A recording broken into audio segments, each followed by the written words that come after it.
Download करें जनमत Haryana app.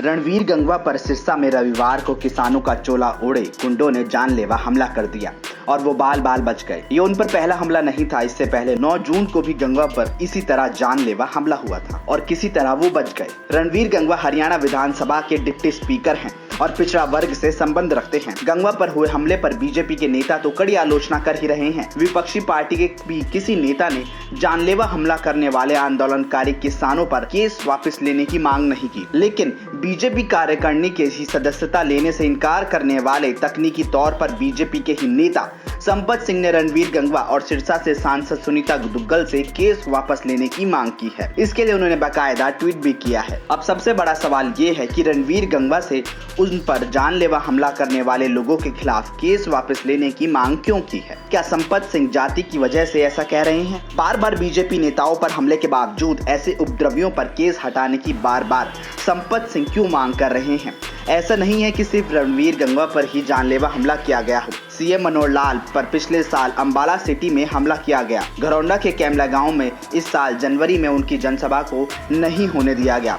6 अप्रैल को कुरुक्षेत्र से सांसद नायब सिंह सैनी की गाड़ी के शीशे तोड़ दिए गए। 16 मई को किसान रूपी गुंडों ने सीएम मनोहर लाल द्वारा आम जनता के लिए खोले गए कोविड अस्पताल के उद्घाटन के लिए रोड़े अटकाए गए। 3 अप्रैल को सीएम के विरोध में रोहतक में किसानों के नाम पर आतंक मचा रहे लोगों ने पथराव किया। आखिर संपत सिंह चाहते क्या हैं? किसानों के नाम पर इन उपद्रवियों का आतंक बरकरार रहे, खुले सांड की तरह ये लोग तबाही मचाते रहे और सरकार सिर्फ मूर्ख दर्शक बनकर तमाशा देखती रहे। कितनी बार ऐसे अराजकतावादी तत्वों को माफ करते हुए केस वापस ले जाएंगे? क्या ऐसा करने से उपद्रवियों के हौसले और बुलंद नहीं होंगे? बार बार माफ करना क्या अराजकतावादियों को हत्या जैसा गंभीर अपराध करने का निमंत्रण देना जैसा नहीं है? वैसे संपत सिंह जानते भी हैं कि किसानों के नाम पर एक जाति विशेष का आंदोलन चल रहा है, जिसका पिछले कई सालों से चला आ रहा राजनीतिक वर्चस्व मनोहर लाल के मुख्यमंत्री बनने के बाद से खत्म हो गया है। आरक्षण आंदोलन में फेल होने के बाद किसान के नाम का उस जाति के पास ये अंतिम हथियार बचा है, जिसके जरिए उन्हें लगता है कि सत्ता में दशकों से चली आ रही चौधर फिर से हासिल हो सकती है। संपत सिंह भी उसी जाति से ही संबंध रखते हैं। शायद इसी वजह से वो बार बार उपद्रवियों के खिलाफ चल रहे केस वापस लेने की मांग करते रहते हैं। नहीं, संपत सिंह जी हमारी पार्टी में कहीं नहीं है। संपत सिंह जी पार्टी छोड़ के चले गए और इसी करके उन्हें लग रहा है कि कहीं किसी तरीके से इनका समर्थन करके अगर कोई कृपालु के ऊपर बरस जा तो वो सोच रहे कि शायद इससे ही कुछ ना कुछ हो जाए, लेकिन अब वो होने वाला नहीं कुछ भी काम, चाहे कुछ कर ले। इनका तो ऊपर अपने आप ही कुछ नहीं होने वाला, तो संपत सिंह का क्या कर देंगे? तो ये केवल निराशा की। अब संपत सिंह जी से पूछो, इतने लंबे टाइम तक लीडर रहे और हरियाणा प्रदेश के गृह मंत्री भी रहे, तो क्या इस प्रकार की छूट देनी चाहिए क्या कि किसी मंत्री के ऊपर हमला कर दो, किसी गाड़ी पे पत्थर मार दो? कल अगर संपत सिंह जी पर मार दिया, फिर संपत सिंह के आगे फिर क्या कानूनी कार्रवाई करो? तो फिर क्यों करो? तो गलत बात की सपोर्ट किसी को भी नहीं करनी चाहिए, चाहे वो कोई राजनेता है, चाहे वर्तमान सरकार में है, चाहे वैसे किसी पार्टी में है। सरकार में नहीं है तो अगर किसी राजनीतिक पार्टी में, तो गलत लोगों की सपोर्ट नहीं करनी चाहिए। गलत लोग हमेशा गलती काम करेंगे, चाहे किसी की भी सरकार हो। तो इस प्रकार से उनकी सपोर्ट करना मैं समझता हूँ गलत है और मैं उनके बयान की आलोचना करता हूँ। रणवीर सिंह गंगवा के विधानसभा क्षेत्र नलवा से संपत सिंह विधायक भी रह चुके हैं। उन्होंने 2009 के विधानसभा चुनाव में रणवीर गंगवा को मात दी थी।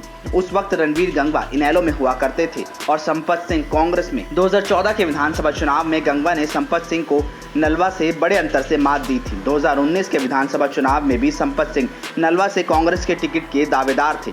हुड्डा के करीबी होने के बावजूद विधानसभा चुनाव में टिकट वितरण के दौरान हिसार जिले के सभी सीटों पर कुलदीप बिश्नोई की चली। उन्होंने संपत सिंह का टिकट काटकर अपने करीबी रणधीर पनिहार को टिकट दे दिया। इससे नाराज होकर संपत सिंह ने कांग्रेस को अलविदा कह दिया और बीजेपी में शामिल हो गए। बीजेपी ने हालांकि उनको टिकट नहीं दिया, लेकिन वो कुलदीप बिश्नोई को हराने के मकसद से बीजेपी में आए थे। नतीजा यह हुआ कि कुलदीप बिश्नोई हिसार की 7 विधानसभा सीटों में से अपनी सीट को छोड़कर कांग्रेस को एक भी सीट नहीं जितवा पाए। यहाँ तक कि नलवा से रणधीर सिंह पनिहार भी हार गए। संपत सिंह ने फिर से नलवा से चुनाव लड़ने की महत्वाकांक्षा कुलाचे मारने लगी है। यूं भी नलवा विधानसभा क्षेत्र का 80% हिस्सा ग्रामीण है। किसान आंदोलन ने उन्हें फिर से सक्रिय होने का मौका दिया है। आंदोलनकारी किसानों के खिलाफ केस वापस लेने की मांग करके संपत खुद को किसानों का बड़ा हितैषी साबित करने की कोशिश कर रहे हैं।